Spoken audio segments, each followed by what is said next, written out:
Hello दोस्तों, सबसे पहली जो न्यूज आ रही है वो आ रही है एमईवी की तरफ से। तो एमईवी का भी जो बिग स्टेप पर डिस्ट्रैक आया हुआ है डिवाइन के लिए, उस पर रोहन कारियापा ने एक रील बनाई हुई थी। पहले आप ये देखो।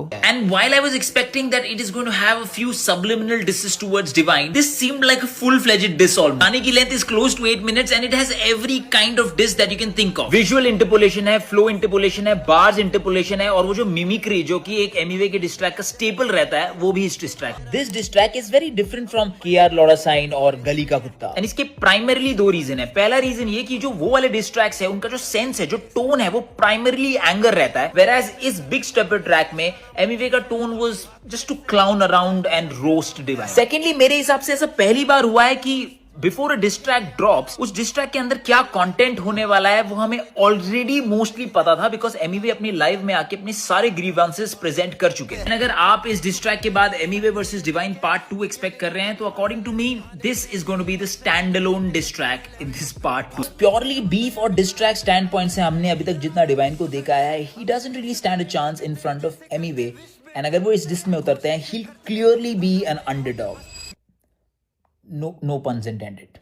तो इसी पर कमेंट करते हुए एक ने लिखा हुआ था, एज अ एमईवी फैन इस गाने की जरूरत नहीं थी। तो इसका रिप्लाई करते हुए रोहन कारियापा ने लिखा हुआ है, आज तक के DHH हिस्ट्री में कौन से डिस्ट्रैक की जरूरत थी? All of them could have been replaced by a call or a DM, but dishes आते ही हैं एंड लोग एंटरटेन भी होते हैं। तो इस पर आपकी क्या राय है नीचे कमेंट में जरूर बताना। साथ ही जो अमर म्यूजिक है, उन्होंने एक स्टोरी डाली हुई थी जिसपे उन्होंने लिखा हुआ था, बंटा सेड रियल रियल करते ये लोग सिर्फ रियल जूस है, हा हा फेल्ट दैट। साथ ही कल जो एमईवी अपने यूट्यूब चैनल पे लाइव आए हुए थे, जिसमें उन्होंने कृष्णा के बारे में भी बात की हुई थी। तो उसी क्लिप को शेयर करते हुए जो केडन शर्मा है, उन्होंने लिखा हुआ है, चोर बोल दिया। मेरे पे शॉट लेके ही बड़े हुए लोग हैं ना, जिनको तुम शाउट आउट दे रहे हो। कहाँ थे भाई?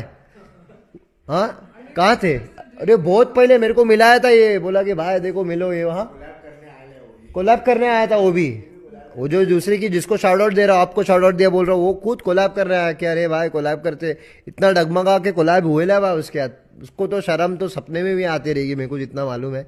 बेशरम चोर है भाई, वो तो बेशरम चोर। हाँ, उसको तो माफी वाफी मांगना चाहिए, बेशरम चोर है वो। साथ ही मैंने आपको पिछली वीडियोस में बताया हुआ है हिट ह्यूमन और डिवाइन की कंट्रोवर्सी के बारे में। तो जो मिक्स विद वासुदेव है, उन्होंने कुछ स्टोरीज डाली हुई थी। एक में उन्होंने लिखा हुआ था, अगर हिट ह्यूमन के साथ हो सकता है तो सोचो MEV के साथ कितना हुआ होगा। इफ व्हाट हिप हॉप और the meme pages are claiming is true, then doctor you are completely lost my respect. साथ ही एक और स्टोरी डाली हुई थी जिसमें उन्होंने लिखा हुआ था, फॉल्स नैरेटिव्स बनाओ, गाने ट्रेंड कराओ अपने, लेकिन अगर किसी और को नीचे गिराने के लिए ये सब करोगे तो भगवान भी माफ नहीं करेगा। अगली जो न्यूज है वो आ रही है रफ्तार की तरफ से। तो रफ्तार मिले अल्लू अर्जुन से। आप देख सकते हो उन्होंने एक स्टोरी डाली हुई थी जिसमें उन्होंने लिखा हुआ था, अल्लू एंड मल्लू। और हमारे एक भाई हैं देवात्बा, जिनका की एक नया ट्रैक आया हुआ है जिसका नाम है आई एम फ्यूचर। तो इसकी लिंक आपको डिस्क्रिप्शन में मिल जाएगी, ऊपर जाके जरूर